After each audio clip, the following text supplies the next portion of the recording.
Next is the metabolic effect. Insulin acting on IGF receptors, increased S phase fraction, potentiation of cell cycle phase-specific anti-cancer drugs with an increase in proportion of cancer cells killed per chemotherapy cycle.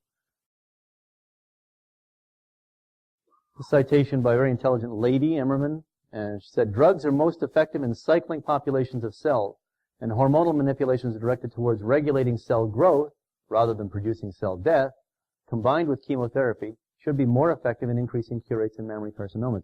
She was talking about estrogen and its effect on cancer cells and how we take it. Estrogen receptor positive cancers patients and treat them with estrogen, thereby increasing the proportion of cells in S phase by stimulating growth and then giving them the chemotherapy. That was the strategy.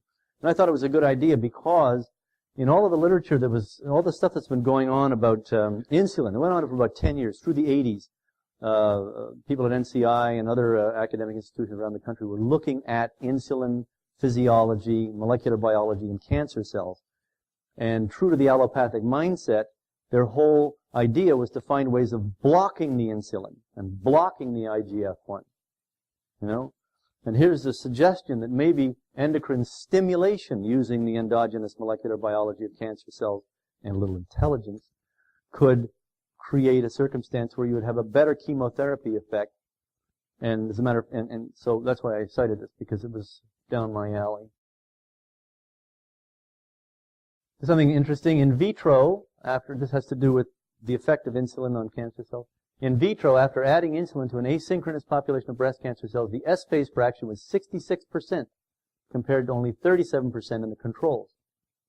So we practically double the number of cells that will be susceptible to being knocked off by phase-specific cell cycle agents.